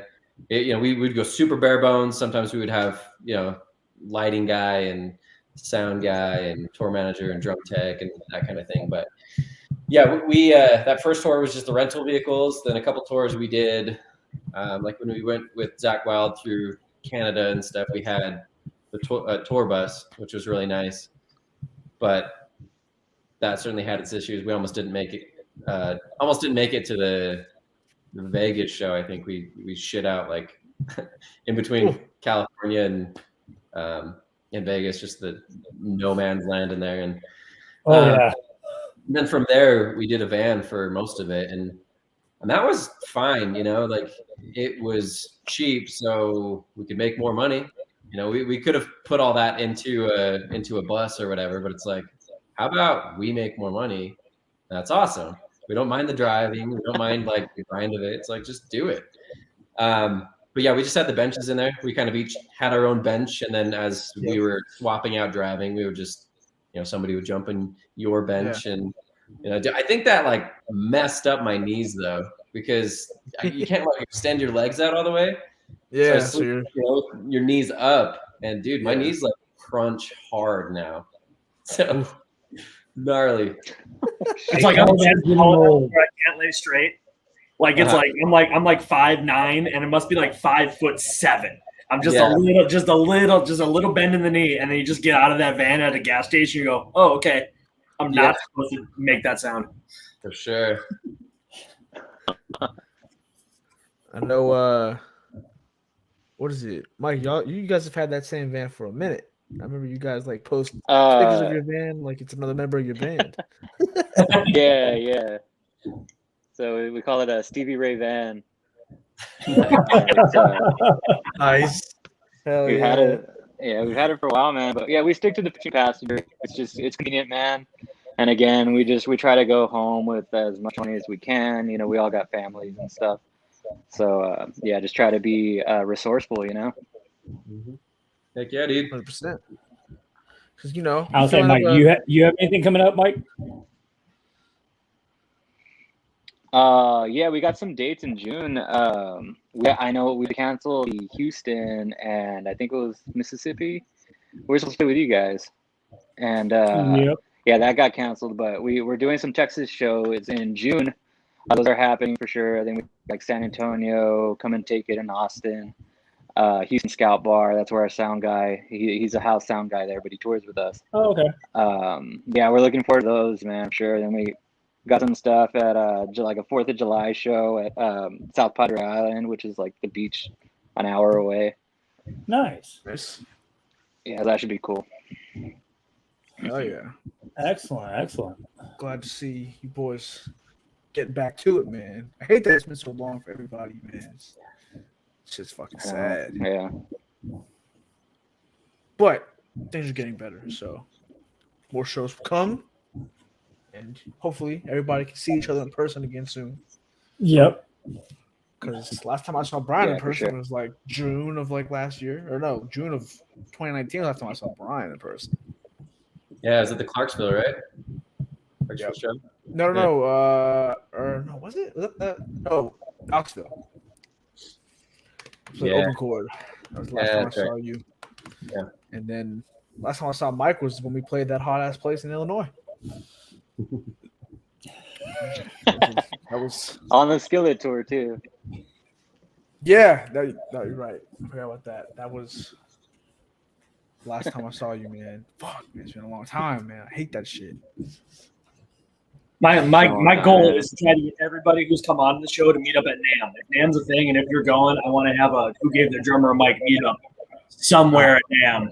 That would be dope. We just get goofy. I'm like maybe the only musician that thinks the NAMM sucks, but hate that place. I'm not. I love NAMM. I love NAMM for a day and a half. One day, dude, it's like a giant Guitar Center with bigger egos and alcohol. Okay, so Brian's not gonna be there. Anyone else? NAMM was cool for like the first day, and then like it's the same thing for the next 2 days. It's cool. Yeah. You really gotta be going out there with like a real purpose. I think like you gotta be like a big name to like be out there and like I don't know, or doing one of the clinics or something. Yeah, I mean it was cool. The clinics are actually fun to watch. Clinics are cool. I got to meet some cool people. I remember being on like the escalator and like fucking Victor Wooten just walked by me and Ethan like flipped out. And That's awesome. Me and Ethan met Nico McBrain in the DW booth. It was cool. Oh, that's sick. Hey, dude, I saw Stevie Wonder last time I was at NAMM, but I don't think he saw me. Oh, I was waiting for it too. Damn it. I knew that was coming too. But really. But really, yeah, he walks around NAMM, and I went to, I think that was 2018. I went out there and I went to the Chord booth and I watched Night Verses play live in the Chord booth. That was just like watching Eric do his thing from 10 feet away in front of maybe 30 people. Yeah, for 45 minutes. You've never seen him do that before. Just watching Night Verses go through all their crazy songs and watching them loop guitar pedals and watch Eric do this with his arms for 45 minutes. And that was one of my favorites for sure. Most 20 was it? It was 2020 NAMM. So I went to 2019. I went 2020. 2020 NAMM was where I met Mike Portnoy for the first time, and at the Sabian booth, I stood in that line for probably it was like a good. It had to be pushing 2.5 hours. I stood in that line, and I made just past the cutoff. Damn. And I met Mike Portnoy, Bill Ward, and some other guy that I didn't really know. But Bill Ward was next to Mike Portnoy, and Mike Portnoy, I was like, listen, man, I was thinking the whole time standing there, like, what am I going to say to Mike Portnoy? I got to say something. I can't just, like, freeze up. But, like, I was genuinely, like, starstruck. I was like, oh, my God, like, he's right there in front of me. I got to say something. And, like, it was so funny because, like, I finally get up to the table, and I shake his hand, like, what's up, man? I'm Michael Russo. And he's like, what's up, man? And I was like, I've met all of my favorite drummers. You're the only one I haven't met yet. So this is cool. And he was like, I'm sorry I kept you waiting. And I was like, it's no problem. And then we just moved on. I choked. I choked the first time I met Portnoy. I went to go see Dream Theater open for Iron Maiden in Chicago. Nice. And Portnoy was doing a signing. I think it was at like Sam Ash or something. And I'm waiting in line, and I get up there and I go, "Hey, Mike, how are you doing?" He's like, "I'm good. I'm good. How are you?" I'm like, "I'm good. How are you?" And I was like, "Please sign the DVD." And I just grabbed my DVD and I just walked away with like my tail between my legs. Yeah. How are you? Good. How are you? How are you? I just left the store. I was like, I'm getting pizza. I'm gonna make myself feel better with pizza here. Absolutely just watched it. That's awesome. Yeah, no, like I didn't know what to say. That was what came out. I was like, I've met every single drummer that I wanted to meet. You're the last one I haven't met yet. And he was like, well, I'm sorry I kept you waiting. And I was like, cool. Like, he was so calm about it. He was like, well, I'm sorry I kept you waiting. And I was like, no problem. It's no problem at all. It's all your fault. And then I met Bill Ward and I was like, what's up, man? He's like, what's going on? And I was like, Iron Man, kick-ass fucking song, man. I didn't know what else to say. I was like, fucking love Iron Man. He's like, yeah, I know. Yeah, I'm there. I don't know what else you say to Bill Ward, man. I did not. He's heard it all. Bill Ward. Exactly. Like I didn't know what to say to him. I was just like, okay. So and then Mike Portnoy shared my picture too, and I was like, hell yeah, I made it on Mike Portnoy's Facebook page. I was like, fuck yeah, that's so cool.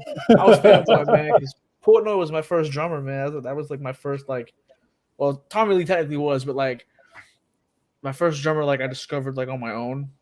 Mhm. You know, it was Portnoy and Dream Theater, and I was like, dude, that was like my first like idol was Portnoy. Yeah, dude. So finally getting to meet him that moment, I was like, oh my god, it is about to happen. And it was like 15 seconds. 2.5 hours for 15 seconds. Oh, Yeah. And all I got was a little signed like Sabian sticker. It was just a little Sabian sticker that he signed. You still have it though, don't you? Oh yeah. Oh yeah. All That's it. I got it. But I saw Dream Theater twice and I was like, I don't think they do meet and greets. I saw him in 2008, I saw him in 2009. But I was hoping, you know, I remember Mike Portnoy pointed at me. He was like, I was in the crowd and I was like doing this shit, and he was like, you. And I was like, me? And then I wish I had like something from that time period. When I did meet him, I could have like, hey, remember this kid? It's me. And he's Come probably like, on, play a song with me. Nope. I had his signature snare drum too, and I for some reason I sold that. I don't know why I sold that. I'll say you sold a lot of your stuff. Yeah, I like to get new stuff, so I do the sell gear to get new gear thing, and I get that from my. I was like, Chris, that's like Mike saying he goes through this nostalgia, like, man, I shouldn't have sold that. Yeah, like I've never sold anything. Any drum I bought, I still have. I think I have 4 kits just because I can't get rid of them. A long time. I had like so many different signature snares, like the Vinnie Paul, like the Pearl snakeskin one, like all the Chris Adler snares, the Mike Portnoy one, like a few others. And I was like, then I started touring all the time, and I was like, all this stuff is just sitting. It's not stuff that I would ever use touring. So it was just stuff. And I just got rid of it all. I was like, I can replace it all. And then Vinnie Paul passes away, and I was like, what the shit? Why did I do that? You know, it's so dumb. Like that's the only one I had the snakeskin snare too. So dumb. But the only one that I kept and that I'll always keep forever is the Neil Peart DW R40 snare. Oh. All right, here you go, Chris. Here you go, Chris. That one I'll keep forever for sure. Oh, God damn. Chris. All right, Chris, go ahead and rant. We've already been doing this for an hour and a half. You don't want to hear me go on for another hour and a half. Chris is the big Neil Peart guy. You know, Chris is my very first tattoo was his sticks right here. Neil's sticks. Nice. Oh, that's awesome. Oh, yeah, dude. Oh, it still hurts. Oh, dude. I was on the plane getting ready to fly to Scotland when my brother texted me. He's like, dude, Neil Peart just died. And I was like, what the fuck? Like I was having a rough time. I was just doing that trip solo. So just by myself, and people are like, ooh, we're going to, we're traveling. And I'm just like in my own world, like Neil Peart just died. It was not cool, man. It was heavy. Well, and it's also like the general public didn't even know he was sick because he kept it so close knit to where it's like, he would have wanted, which is awesome. Which is 100% like if you followed him, you knew that's who he was. He was really, really private. But it was like when you like hear somebody has cancer, you're like, okay, you kind of like anticipate like, oh shit, yeah, they died from that. But like just like it was out of nowhere. Like I thought he'd like gotten a car accident or something. It's like, no, he's had brain cancer for 3 years. I'm like, oh shit. I didn't know that either. I didn't know. Yeah, he kept it super, super, super tight knit, and everybody he told like respected who he was. And he's like, yeah, we won't tell anybody, and no one knew until he died. Yeah. Well, yeah, the same thing happened actually to when Vinnie Paul passed away, because the week right before he passed away, the Butcher Babies Now Point tour was in Vegas at the Flamingo Bowl, which is down right off the strip, and Vinnie Paul, Marcus Rafferty, their guitar tech, and a couple of others were actually at the show a week before it happened. So we ended up finishing our run. So we ended up getting back to Chicago after that run. Our last date was in Arizona, so we had to drive all the way back to Chicago. When we got back on Father's Day night, it's like not even like 48 hours later, all of a sudden we heard like, hey, did you know Vinnie Paul died? And we're like, wait, what? Like it was like the first thing that popped up on our Facebook feed as soon as we woke up. It was like Vinnie Paul passed away. They were like, we just saw him a week ago, like literally a week ago. He looked fine. Had no idea. And then all of a sudden, I remember it happened like in the middle of the night. It was like 1 a.m. or like something like that. And I remember I was up. and I saw like somebody post about it, and I was like, no way. Nah. And, like, it started to go around, and I was like, oh fuck, dude, Vinnie Paul's died. And when Neil Peart died, I had no idea he was sick. And I remember I was in LA, and I got a text from my dad, and my dad was like, "Did you hear about Neil Peart?" And I was like, "No, what about him?" Like I know because Rush was done, right? Like Rush was playing, so like Rush was done, and I was like, "What about Neil Peart?" And he's like, "He passed away," and I was like, "No way!" And then like I got online, and there it was. The same thing with Eddie Van Halen. Like I didn't even know Eddie Van Halen was sick, and that news shocked me. And I was like, "No way!" Oh yeah. Well, like this is how tight Neil Peart had that circle. Like when that news broke, that was like 2 days after he had died. Oh, wow. Like he had with just how things are nowadays, someone's gone, everybody knows about it. Yeah. I mean, people are dead before they're even really dead. Like there's so many hoaxes that go out there. It's like, oh hey, did you hear he died? Like, and then he tweets like, no, I didn't. Yeah. I was hoping that the whole announcement came out like 2 days after he had even died. Like that's how close knit that circle was. They were like, even when he was dead, they didn't tell people that he had passed, which is insane. Yeah, it's crazy. I remember when Kobe died, like there were so many different stories about that going on, and like no one knew like what to believe. But I was like, bro, like Kobe Bryant really passed away. I was like, no fucking way, dude. Kobe was like that. I know he's not a musician, but like Kobe was like, for me personally, like Kobe was like, he was that athlete, one of the GOATs. I mean, one of the greatest to ever, step on court. And like he was a big figure in sports in general. I love sports. And like when he died, I was like, no way, dude. I remember I was in LA flying home the day before he passed away, and I remember I was in an Uber going to the airport. I remember it was like super foggy out in LA, and I was like, "Yo, it's like really foggy." And the Uber driver was like, "Yeah, that never really happens often like this thick." And I was like, "That's really weird." And then I fly home, and I'm driving home. I land in North Carolina, and I'm driving back home to South Carolina, and like I get a text, and it's like, "Did you hear Kobe died?" And I was like, no, like what? Kobe Bryant? And they were like, yeah. And I was like, what the hell? And like I see like where it was at. The helicopter crash was in Calabasas, and we were in Woodland Hills, which was like a good like 15 minutes away from like where the helicopter like crashed. And I was like, I was just there yesterday, and they said they said it went down because the pilot couldn't see through the fog. And I was like, I was just in California yesterday. I saw how foggy it was. I said it was really weird. And then like, that happened next day. And I was like, oh my God, I could not believe that. That was wild. That was too many good people, man. Gone, man. It's sad to think about. 2020 sucked. 2020 sucked. Let's put it. 2020 sucked. Yeah, because it started with Neil Peart, and then Kobe was like a week after or 2 weeks after. Well, if you're from Minnesota like me, shit's been weird since Prince died. The second Prince died, shit's just been weird. He was the gatekeeper to everything, like the world, everything was fine, and then Prince died and everything just got weird. How did he die again? He wasn't sick? Was he sick? I think it was a mixture of pain. Might have been. I've heard opioids. I've heard pain pills. I'm not 100% sure what it was, but like his home is First Avenue. Like First Avenue is the house that Prince built. I had tickets to go see Corey Taylor acoustic that night at First Ave, and I woke up to the news of like Prince died, and I was like, oh man, I'm gonna be at First Avenue tonight where they shot Purple Rain, where he rose to fame. So it was a really crazy vibe. Yeah. And I remember I left the show. We had to go through the side door because the streets were so full of people celebrating music, dressed in purple head to toe. His music was blaring over speakers. Like they shut down Minneapolis city streets for the Prince party. And then my dad worked downtown Minneapolis, and he texted me in the morning. He's like, I can't get to work because people are still partying.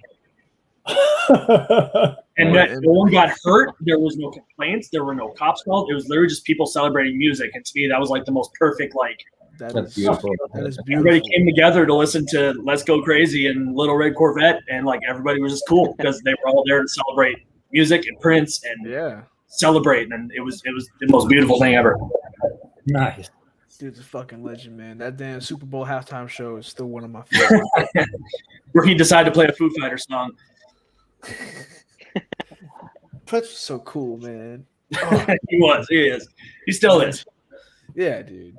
If you're ever touring in Minnesota and you got time off, go to Paisley Park. Take the tour of his home and studio. It's fucking awesome. It's so cool. I remember at NAMM at I think it was the Shure booth or one of those microphone companies. Like they had his microphone in a box. It was the last one that he toured with or something, or I don't remember what it was, but they had this gold microphone and it was Prince's microphone, and I was like, oh my god, that is so sick. Probably dipped in real 24 karat gold. Oh yeah, I mean the thing. Oh yeah, absolutely. It was purified in the waters of Lake Minnetonka. And then you go to the Rock and Roll Hall of Fame. You go to the Michael Jackson section. They got the glove and the hat, I think, and all that stuff. Yep. That place is cool. You guys ever been there? Not yet. Yeah, I got to go. You need to. It's actually it's. I'll say you like to take photos. Trust me, your camera will be nonstop going through the whole damn thing. Right. If you're on tour, you get to get in for free.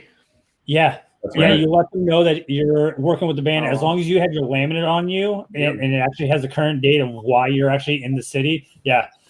Yeah, you get it free. It's actually pretty dope. Cool.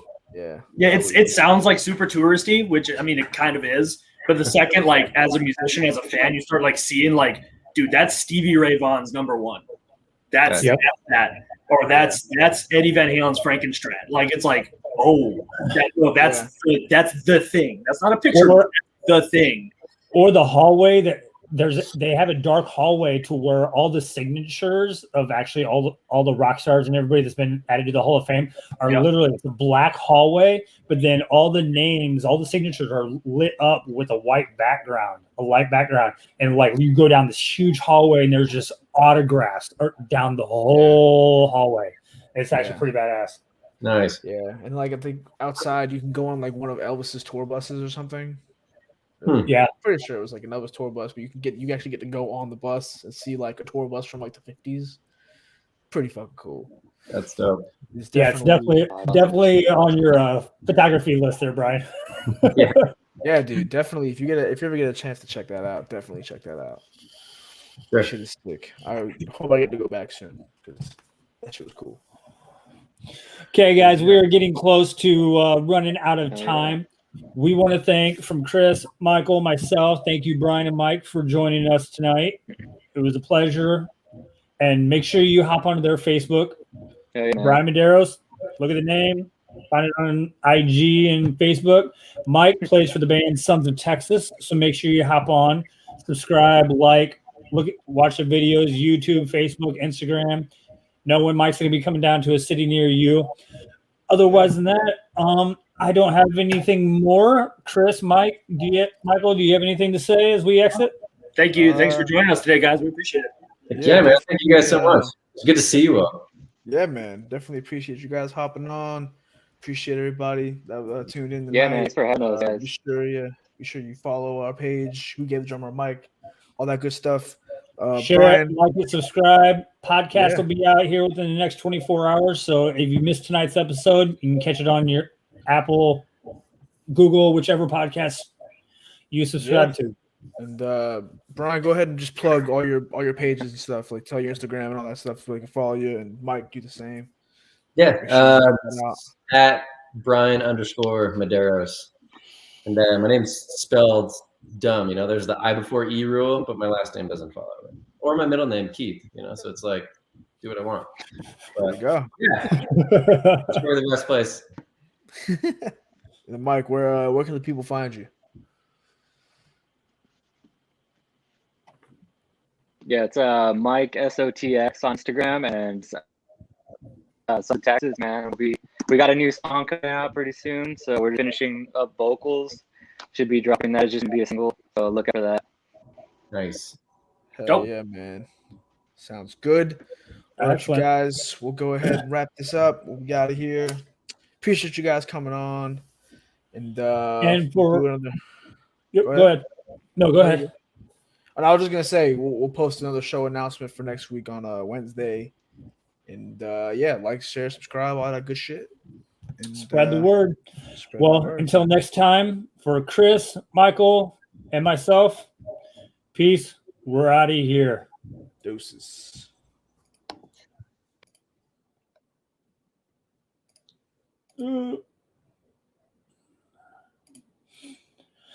Thank you guys for joining us. And actually, we did mention at the top of the hour, Brian actually did a video on the side of a cliff. It is true. So I'm actually going to play it as we exit out of here. Thank you guys. Have a good night. See you next week.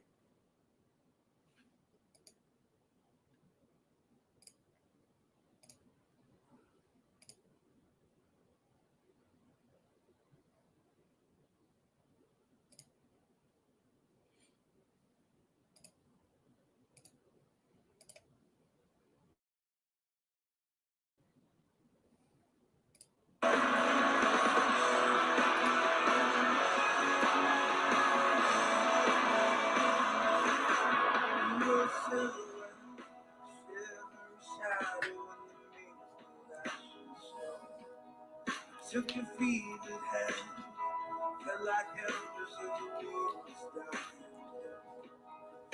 You fell alive as I carried you quietly through the crumbling streets. In the fading light, I could see in your eyes that somehow we were meant to meet. Would you stay with me? You thought the war was over, everything was right. Would you still believe in us? Would your love for me grow colder? No one left to fight. Would you stay with me?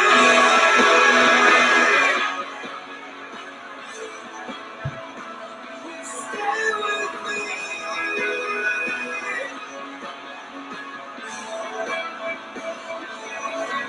To the people now, yeah, we scavenge through the city and the stars. When the day would end, while the door against the demons and the dark, we share a can of something, and bottle the bourbon I'd hid away. It won't be from within, and you from without, till I forget the chill and the rain. Would you stay with me? If you thought the war was over, everything was right. Would you still believe in us? Would your love for me grow colder? No one left to hide. Would you stay with me?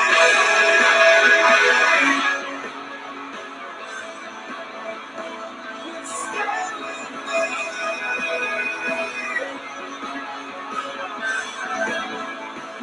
It seems I dare.